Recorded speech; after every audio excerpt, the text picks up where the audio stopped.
Hello students, जैसे कि इसके पहले वाले वीडियो में हम लोगों ने ये देखा था कि एलसीएम और एचसीएफ ऑफ फ्रैक्शन कैसे फाइंड किया जाता है।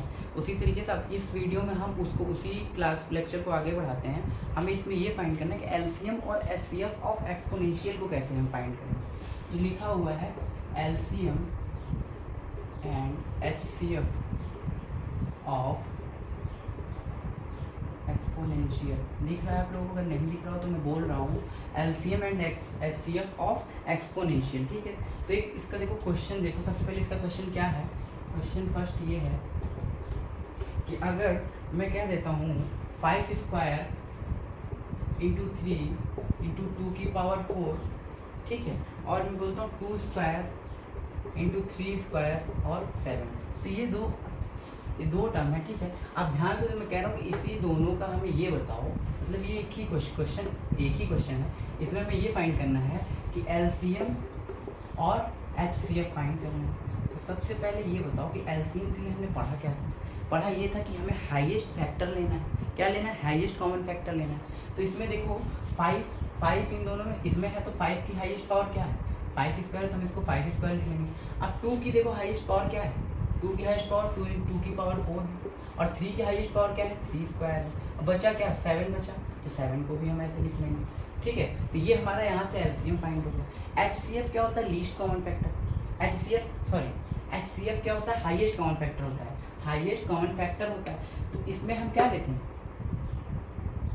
Minimum power of common factor का लेते हैं। एलसीएम का क्या लेते हैं? एलसीएम का तो फुल फॉर्म है लीस्ट कॉमन मल्टीपल, लेकिन हम इसमें जो लेते हैं, इसमें जो कॉमन फैक्टर होता है उसकी हाईएस्ट पावर लेते हैं।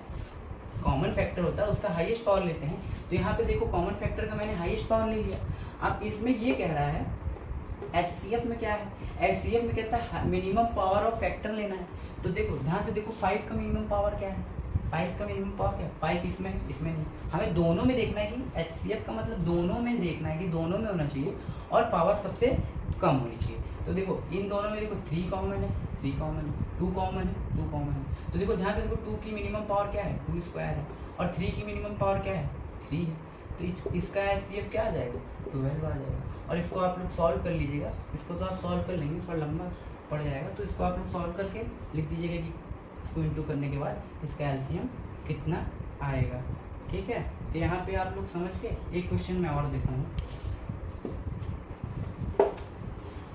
ये सब बहुत आसान है, जैसे फ्रैक्शन था वैसे एक्सपोनेंशियल में कुछ नहीं करनी है, बस आपको एक्सपोनेंट उसको नंबर्स को एक्सपोनेंट फॉर्म में लिख दिया, पावर फॉर्म में लिख दिया, तो इसमें कोई घबराने वाली बात नहीं है। जैसे कि एक क्वेश्चन हम लोग और देख लेते हैं कि 12 स्क्वायर लिखा है, इंटू 12 की पावर 4 लिखा है, इंटू 12 की पावर 6 लिखा है, इंटू 12 की पावर 12 लिखा है। तो देखो बेस सेम है, तो ये तो बहुत आसान सिंपल सा क्वेश्चन है, इसमें कुछ फाइंड नहीं करना है। इसमें एकदम देख के आप बता देंगे कि एलसीएम इज इक्वल टू हो जाएगा। एलसीएम का मतलब होता है highest power of common factor, तो हाईएस्ट पावर 12 की पावर 12 तो लिख दोगे। और एचसीएफ क्या होता है ये भी आपको पता है कि minimum power of common factor. तो मिनिमम पावर ध्यान से देखोगे तो क्या है? 12 स्क्वायर है। 12 नहीं लिखना है, मिनिमम पावर के साथ लिखना है। तो मिनिमम पावर क्या है इसमें? 12 स्क्वायर है। तो ये हमारा एचसीएफ निकला है और ये हमारा एलसीएम निकला है। इसी तरीके से हम देख लेते हैं कि अगर हमारा एक्सपोनेंट निगेटिव फॉर्म है, कहने का मतलब है कि अगर हमारा पावर क्या हो? निगेटिव हो, तो उसको कैसे फाइंड करेंगे? तो देखो ध्यान से देखना कि 6 की पावर -1, 6 की पावर -3, ठीक है, और 6 की पावर -10 और 6 की पावर 12 लिखा है। तो हमें इसमें फाइंड करना है, तो ये हम फाइंड कर लेंगे। क्या है कि बेस सेम है। और एक चीज़ इसमें ये देखना है कि जो निगेटिव हाईएस्ट निगेटिव पावर जो है वो क्या कहलाएगी? मिनिमम। ठीक है, वो क्या कहलाएगा? वो मिनिमम होगा। और जो हमारा लीस्ट निगेटिव पावर होगा,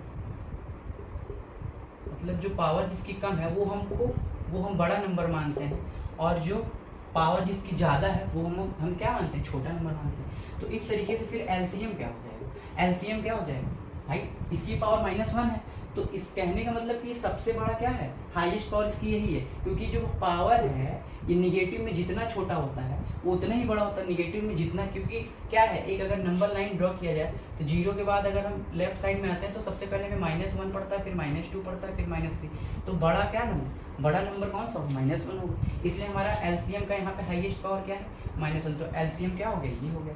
इसी तरीके से एचसीएफ क्या हो जाएगा, तो एचसीएफ में क्या होता है, least power of common factor लेते हैं, तो लीस्ट पावर क्या है, सबसे बड़ा नंबर इसमें ये है, तो सबसे बड़ा निगेटिव नंबर क्या होता है, सबसे छोटा नंबर होता है, तो 6 की पावर -12 हमारा क्या हो गया, एचसीएफ हो गया। तो ये सिंपल सा क्वेश्चन था। और इसी तरीके से अगर मैं कह दूं कि बेस चेंज कर दूं और बेस चेंज करने के बाद आपको क्वेश्चन दे दिया जाए तो घबराने की बात नहीं है, उसको भी देख लेते हैं कि बेस चेंज करने के बाद हमारा कैसे आएगा, कैसे फाइंड करेंगे। ठीक है, ध्यान से देखो, एकदम आसान सा है।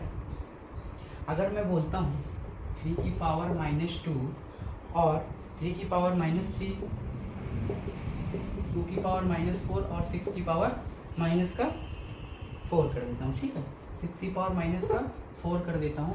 तो ध्यान से देखो, 3 की पावर -2, 3 की पावर -3, 2 की पावर -2 और 6 की पावर -4 है। तो देखो इसका बेस अलग, इसका बेस सेम है, लेकिन ये अलग है और ये अलग है, तो हमें घबराने की बात नहीं है।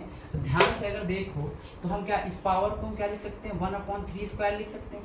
भाई ये जब इसके ऊपर जाता है तभी ये निगेटिव में आता है। ये चीज़, ये अगर हम 1/3 का स्क्वायर लिखा है तो 1/3 का स्क्वायर का मतलब क्या है कि ये ऊपर जाएगा तो क्या हो जाएगा, पावर निगेटिव में हो जाएगा।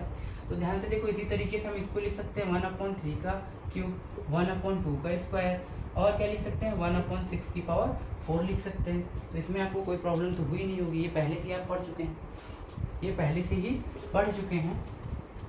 तो ध्यान से देखिएगा, अब ये किस फॉर्म में आ गया, अब ये आ गया फ्रैक्शन फॉर्म में। तो फ्रैक्शन फॉर्म में अब आ गया तो आप लोग को सॉल्व करने में और आसानी होगी। इसको हम लिख सकते हैं 1/3 का स्क्वायर और 1/3 क्यूब, 1/2 स्क्वायर, और हम इसको क्या लिख सकते हैं, इसको हम लिख सकते हैं 6 का कॉमन फैक्टर 2 × 3 होता है, तो हम क्या लिख सकते हैं 2 की पावर 4 × 3 की पावर 4 लिख सकते हैं। तो ये 2 की पावर 4 × 3 की पावर 4, इसको 6 की पावर 4 को हम क्या लिख सकते हैं, 2 की पावर 4 × 3 की पावर 4 लिख सकते हैं। लिख सकते हैं कि नहीं लिख सकते हैं,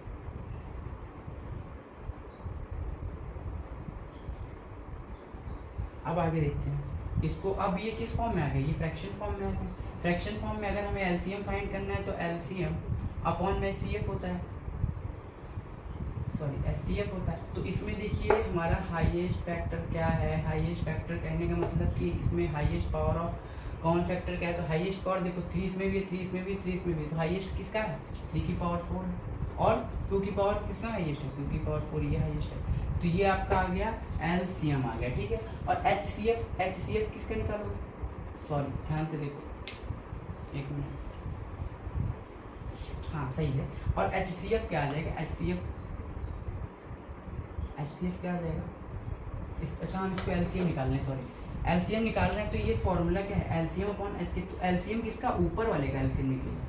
ध्यान से देखो, थोड़ा सा मिस्टेक हो गया, ये एलसीएम किसका, ऊपर वाले का निकलेगा ना। एलसीएम हमारा क्या है, न्यूमरेटर में, तो हमारा न्यूमरेटर का, तो एलसीएम 1 आ गया। और एचसीएफ कितना आ जाएगा, HCF least power of common factor होगा, तो इसमें लीस्ट पावर 3 की कितनी है, 2 है, और लीस्ट पावर 2 की कितनी है, तो 2 स्क्वायर × 3 स्क्वायर। ठीक है, ये हमारा आ गया एलसीएम। और इसी तरीके से इसी का अगर हमें एचसीएफ फाइंड करना हो, क्या फाइंड करना हो एचसीएफ, तो हम क्या लिखते हैं एचसीएफ अपॉन में एलसीएम लिखते हैं। तो यहाँ पे हमारा एचसीएफ ऊपर वाले का क्या आ जाएगा, 1 आ जाएगा, और एलसीएम कितना आ जाएगा इसका, तो इसका हाईएस्ट पावर क्या है 3 की पावर 4 है, और × 2 की पावर 4 है। तो ये आपको समझ में आ गया होगा, बहुत आसान सा था। और आज आपको एक्सपोनेंशियल खत्म हो गया। कल हम आपको क्या पढ़ाएंगे, पॉलिनोमियल्स पढ़ाएंगे, एलसीएम और एचसीएफ ऑफ पॉलिनोमियल्स की, एलसीएम और एचसीएफ पॉलिनोमियल्स का हम कैसे फाइंड करेंगे।